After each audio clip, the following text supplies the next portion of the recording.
My Happy Marriage is the story of a young woman who survives horrible abuse in her childhood, leaves her home to get married, and learns to develop strength and confidence through the love of her new fiance. But is this a healthy way to heal?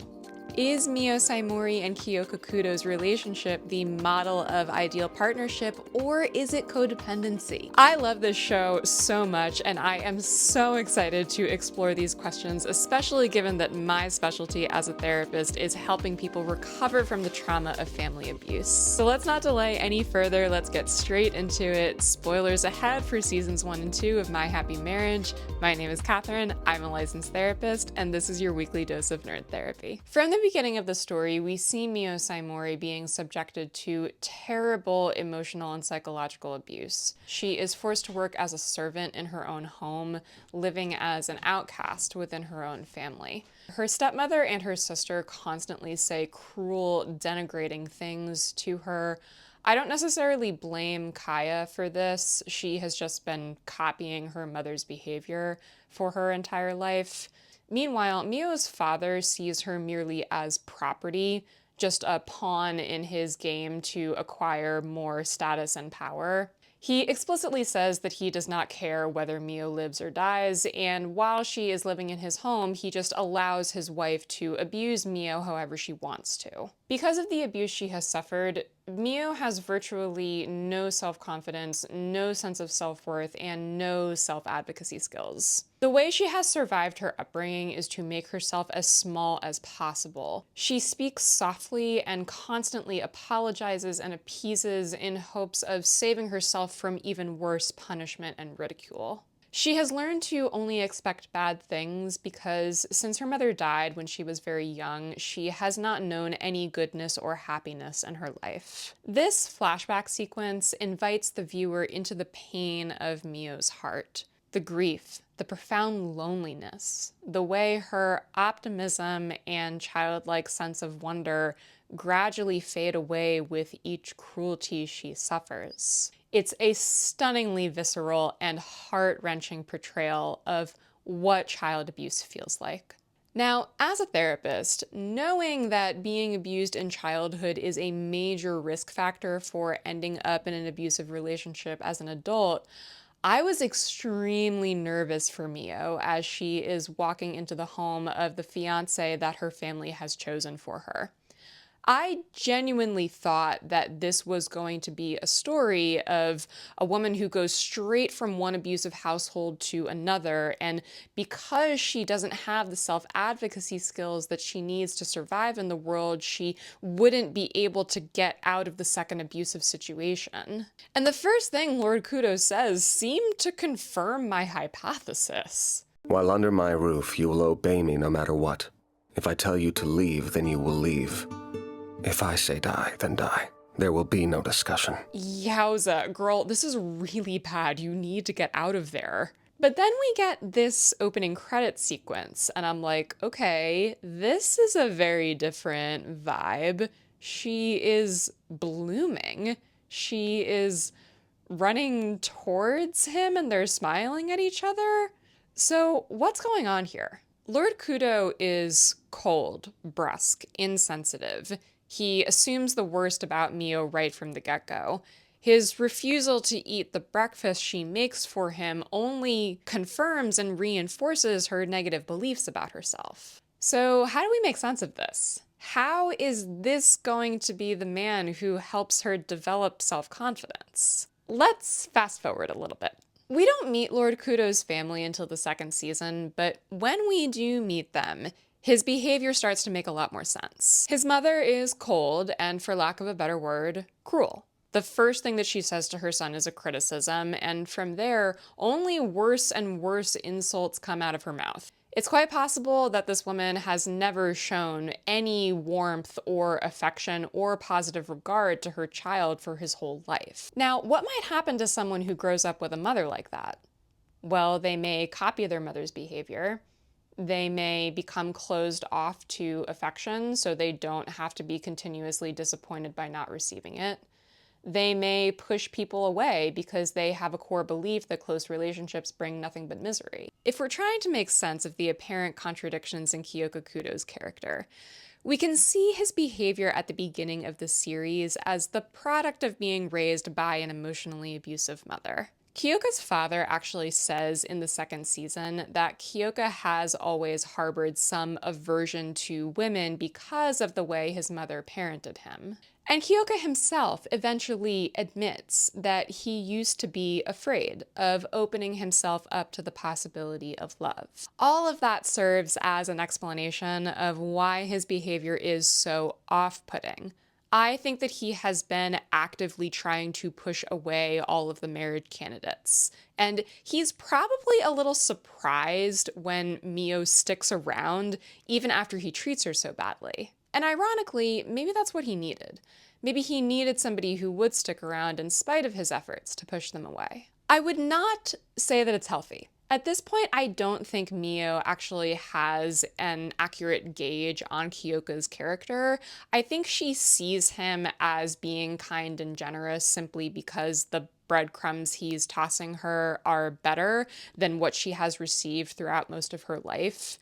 And speaking from a survival perspective, this is her only option because she knows that if this engagement fails, her family will not take her back in. So Miyo's determination to win Lord Kudo over is an act of desperation. But what ends up happening is that he becomes more willing to open up his heart to her. He realizes that she has likely had a difficult life and is in need of more gentleness and care. He apologizes for refusing her food and invites her to cook for him again, and while the invitation is stern and his compliment is quite tepid, it does open up the door for a genuine connection to form between them. This relationship didn't get off to a great start. There were a lot of trauma responses that were interacting with each other, but they rebound from it. And from here, the two of them create this bond where each is kind of providing what the other needs.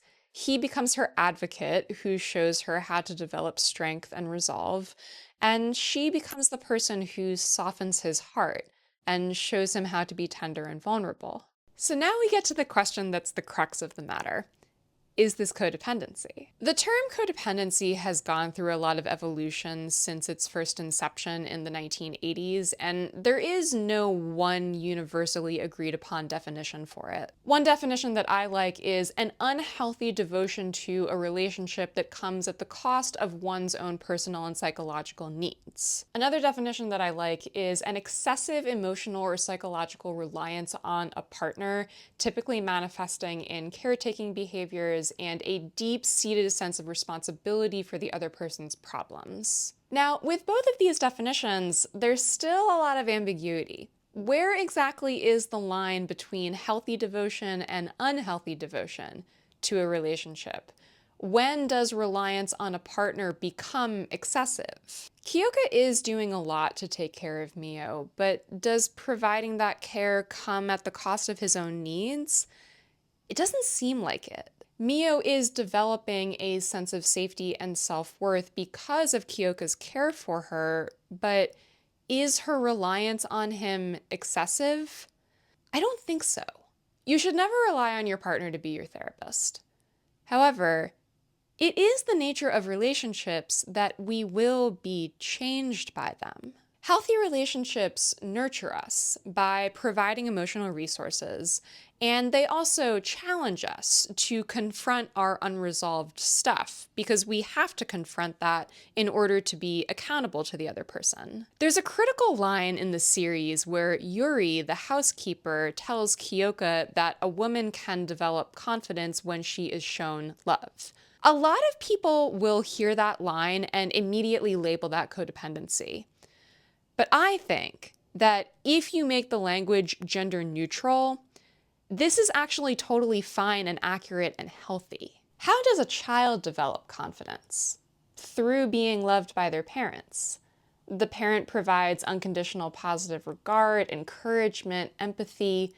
Only through repeatedly hearing that message that you are important and your feelings matter does the child develop a sense of self-worth. Because we would never expect a child to develop confidence without at least one adult providing those emotional resources to them, We cannot expect adults who are trying to develop confidence for the first time to do so in isolation. If you are an adult who did not receive sufficient nurturing when you were younger, you can develop confidence in your adulthood by receiving emotional resources from chosen family, friends, partners, people we meet in support groups, and oftentimes those emotional resources actually come from a therapist. You're not just paying your therapist to teach you coping skills and help you process your childhood, you are also paying them to give you unconditional positive regard. And that serves as one of the building blocks that you will use to develop your sense of self-worth. Just as we are wounded in relationship,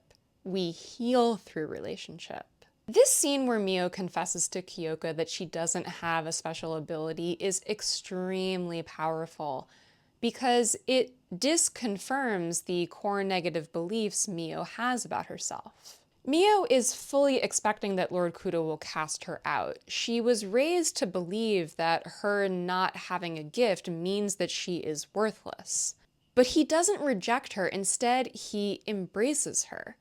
He affirms his commitment to their relationship and his desire to be with her. This is what we call a corrective emotional experience. It's a moment of connection that teaches a healthy lesson to counteract an unhealthy lesson that was embedded during the traumatic childhood. Miyo is accustomed to hearing the message that she is worthless, but here she receives words and actions that affirm her worth. The physical affection is also likely extremely nourishing for her, because since her mother died, she probably has not experienced any loving touch from anyone. Miyo has been so isolated and starved for love, she cannot be expected to be fine completely on her own. This relationship with Kiyoka is one of the things that will begin to reverse that extreme loneliness that she has suffered with for such a long time. So I know a lot of you are going to ask me,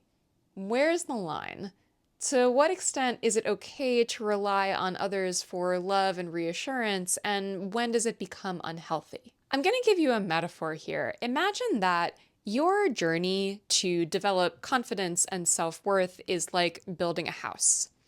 And the love, reassurance, positive regard that you get from your person is like a cinder block that you use as part of the foundation to build your house. That's healthy. But if, on the other hand, you are expecting your person to physically support your house with their own body all the time, that's not healthy. Do you completely crumble into a pile of rubble if your person is not physically there to hold you up? Or are you able to hold yourself up on your own in their absence? How capable are you of soothing yourself and solving your own problems in moments where your person doesn't have the bandwidth or emotional capacity to be there to support you? Do you and your person routinely trade places in terms of who is giving the support and who is receiving it? A dynamic where one person is always giving and the other person is always receiving is not healthy. All humans have to develop a balance between self-reliance and allowing ourselves to rely on others when appropriate or when the situation calls for it. A healthy, balanced relationship involves both people being able to switch back and forth between self-reliance and interdependence, between self-soothing and co-regulation. The way I see Miyo's character is that she is taking the love she receives not just from Kiyoka, but also from Yuri, Hana, Hazuki, and later Karuko, and she uses all of that love as building blocks in the foundation of self-worth that she is creating. You can tell that she is transforming because when her own family kidnaps her, even under duress from physical violence, Miyo refuses to acquiesce to their demands. That display of inner strength and resolve is a far cry from where she began the series, constantly apologizing and trying to make herself more agreeable to her abusers. Now, because Miyo has yet to unlock her physical abilities, she does still need Kiyoka to rescue her from her captors. And this is where our assessment of codependency gets a little dicey. Rescuing is something that therapists do not encourage in relationships. Rescue dynamics create a heavy burden of responsibility on the person who is in the role of the rescuer, and they foster a sense of disempowerment in the person who is being rescued. This is where we might say that Kiyoka does feel a deep-seated sense of responsibility for Miyo's problems. He's not just looking out for her physical safety as a man who is in a protector role, both in his private life and professionally. He's doing a lot for her. He investigates her family discreetly, he confronts her parents without consulting her first. These could be categorized as rescue behaviors. But here's the thing, this is an anime. And rescue is a trope that is kind of imbued into the genre. And I think the show handles this trope in a really nice way, which is to have the two characters trade places in terms of who needs rescue and who is doing the rescuing. As Miyo gains more strength and confidence and begins to unlock her ability, she is better able to handle her own problems in her own way, and she is able to reciprocate the support that Kiyoka has given her. I also really love the fact that before Miyo can rescue Kiyoka, she has to save herself first. In codependent relationships, the person who is in the role of the rescuer will usually use rescue behaviors as a way of avoiding their own stuff. They become so preoccupied with saving their partner from everything, that gives them an excuse to never confront their own internal pain, emotions, and conflicts. But this sequence in My Happy Marriage actually subverts that dynamic by requiring Miyo to confront herself first before she can rescue her fiancé. And as a therapist, let me tell you, this inner child scene was superbly executed. On the other side of this door that in and of itself holds so much trauma for Miyo, she encounters this version of herself that is holding all of the negative beliefs. You're not worthy of him. You'll be alone forever. It's easier that way. This is an incredibly accurate depiction of what is going on in the psyche of a person who is recovering from an abusive past.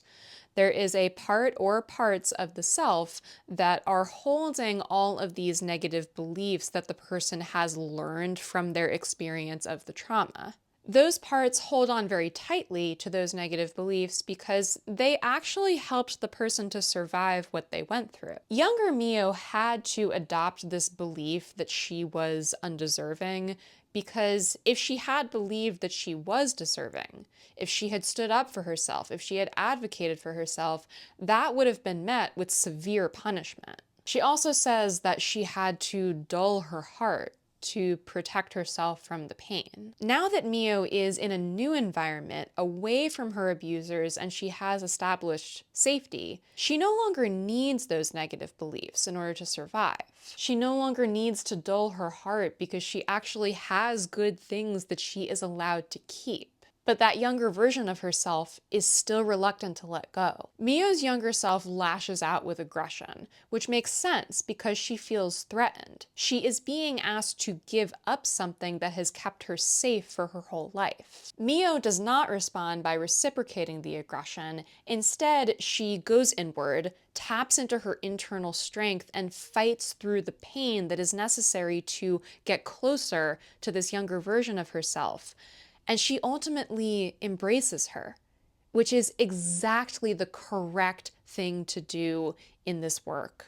Miyo rejects the old beliefs while still holding tenderness and compassion for her younger self. She says, "You and I will finally know happiness together." Through this offer of love and hope, the younger Miyo is also able to break free from the trauma that has imprisoned her.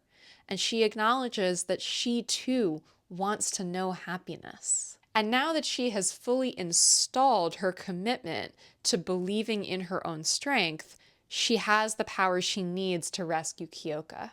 And the fact that he trusts her, the fact that he sees her as capable, is further evidence of the healthiness of their dynamic. He sees her strength. He is not insisting that she continue to be in this role of being dependent on him. His ego is not the least bit wounded from being saved by her. This is an example of healthy interdependence, recognizing each other's strengths and allowing the other person to carry the weight when it's appropriate. I also think it's important to point out that Lord Kudo is not the only person who Miyo relies on for emotional support. He's not the only person who becomes important in Miyo's life. In the second season, Miyo forms a very close friendship with Kaoruko. And through this friendship, she gets to experience warmth, tenderness, mutual care. And I think it's also inspiring for Miyo to witness a woman displaying so much strength. When Miyo learns that Kaoruko was a previous marriage candidate for Kiyoka, this complicates the friendship. But this complication gives all of the characters a chance to practice being vulnerable and communicating openly. Oftentimes in codependent relationships, people conceal how they really feel as a way of avoiding conflict or because they believe the other person won't be able to handle their honesty. And if this dynamic continues, the person who is concealing their true feelings gets exhausted from having to do much self-effacing all the time.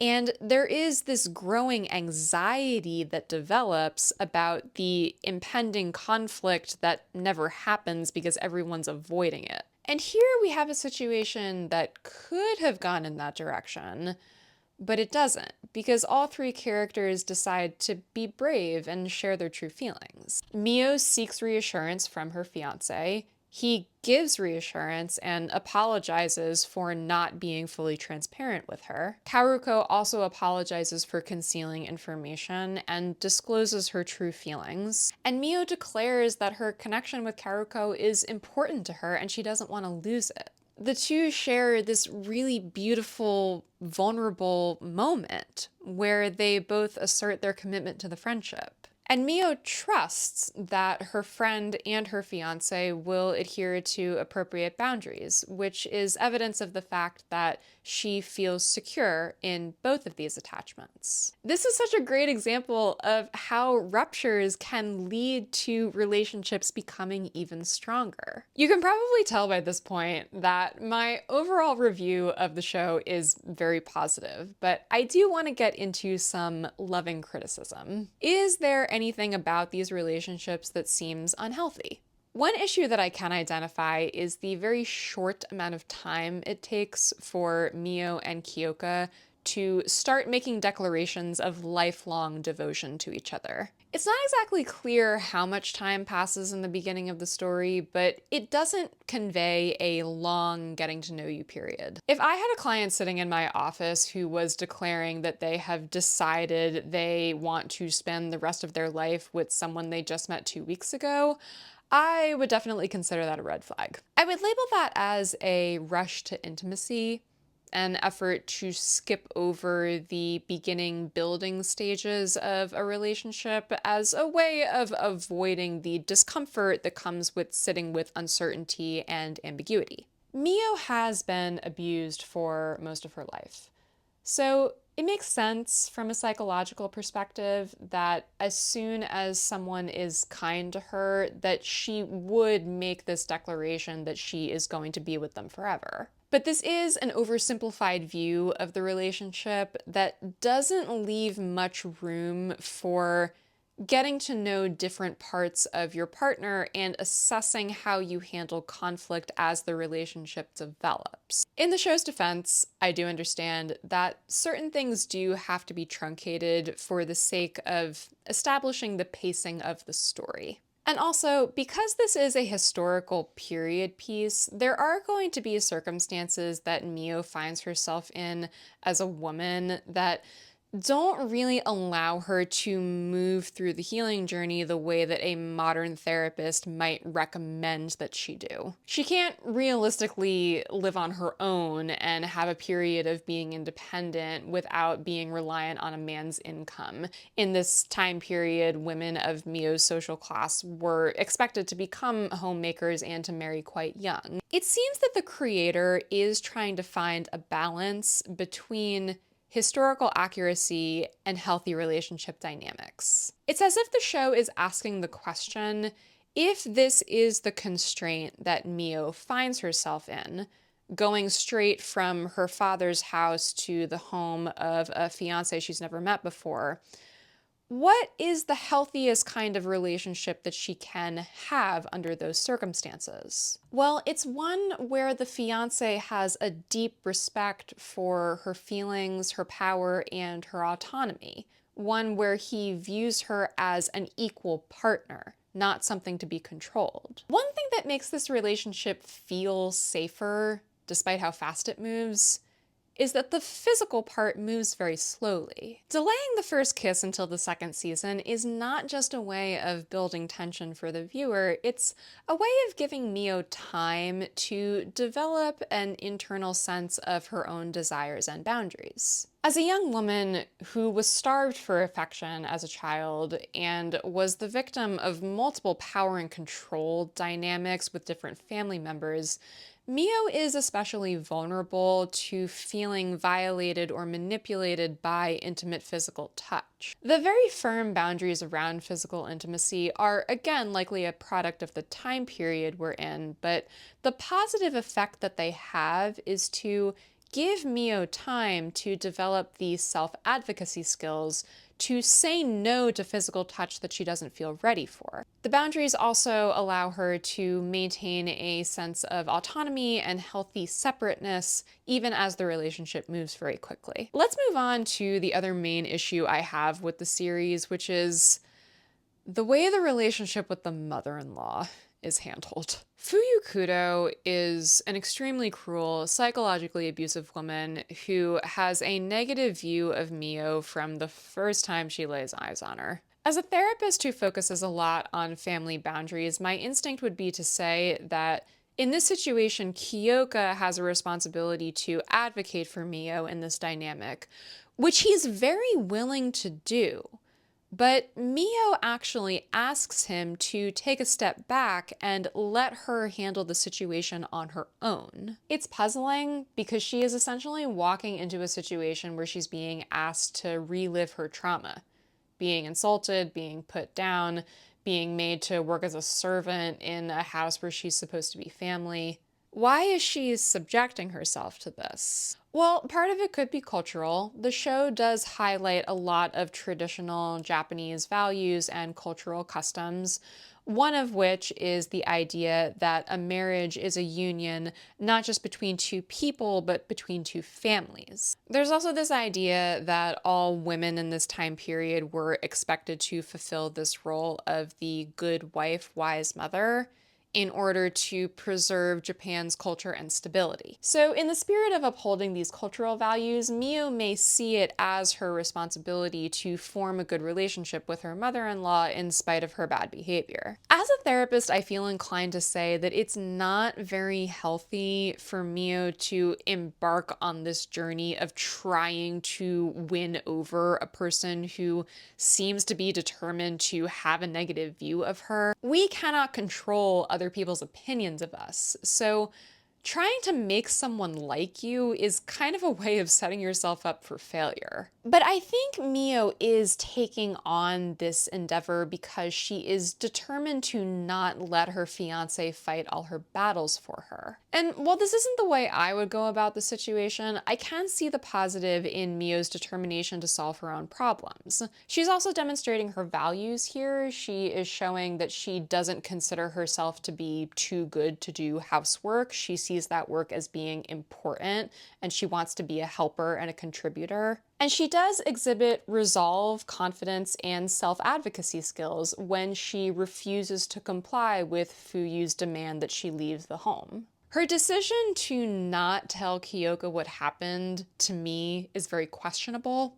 I think she has a desire to fix the conflict between Kiyoka and his mother, which is an understandable impulse, but she's taking on a pretty heavy burden of responsibility by trying to manage their relationship. The show seems to portray Miyo's choices during this plot as noble and courageous, whereas I see more of a mix of healthy and unhealthy behaviors going on here. When Miyo receives a gift from Fuyu, it seems as though the viewer is being invited to experience this as a victory. However, I do not think this teaches a healthy lesson. If you've watched my channel, you know that I fully believe in redemption, but I'm not inclined to give it out to a character who hasn't actually done anything to deserve it. I'm not entirely sure why Fuyu is treated as a more redeemable character than Miyo's stepmother, when in a lot of circumstances their behavior is identical. Maybe it's because one is motivated by jealousy while the other is motivated supposedly by care and protective instinct. But motivations don't really make much of a difference when the actions are just as harmful and when no real effort is made towards taking accountability. One tactic that a lot of emotionally immature parents use when they feel guilty but are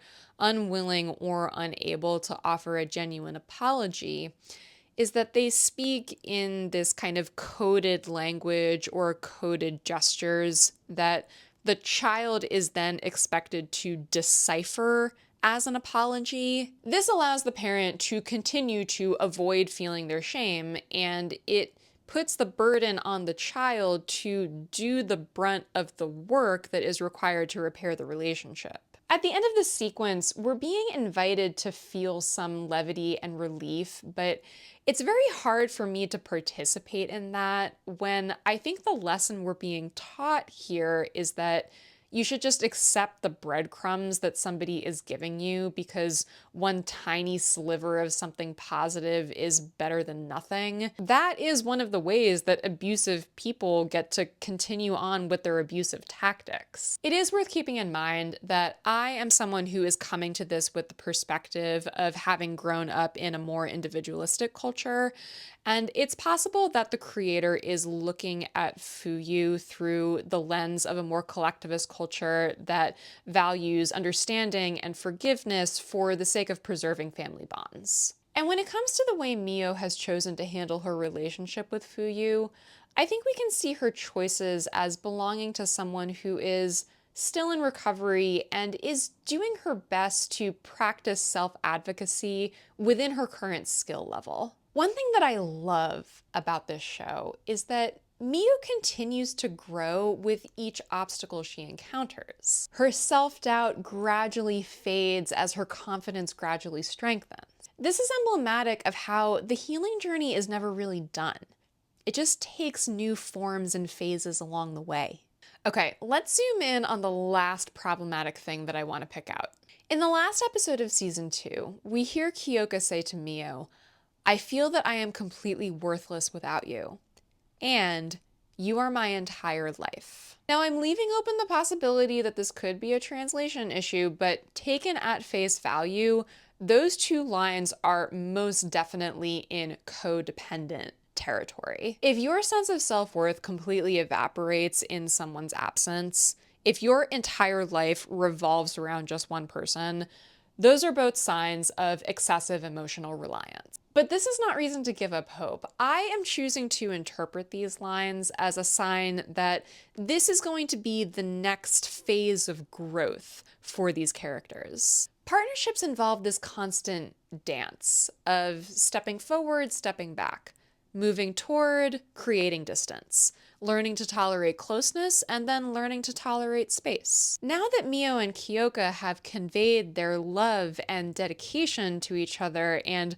they seem to be just moving closer and closer and closer together, I think the next challenge for them is going to be learning how to create some separateness. Not physical separation necessarily, but learning how to be separate people, forming individual identities that are distinct from who they are as a couple. This is what happens in relationships. You master one thing and then you move on to the next phase of growth. Sometimes you revisit previous growth stages, but that process is going to continue for as long as the relationship continues. Recently, I've observed this trend, let's say. As a culture, I think we have become a little too preoccupied with avoiding codependency to the point that we have begun to pathologize healthy interdependence. People see relationships in very black and white terms.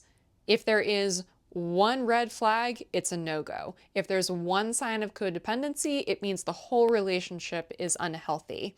If trauma is one factor that draws two people together at the beginning, then it must mean the whole relationship is doomed to fail. The reality is that relationships are much more nuanced and complex and fluid than that.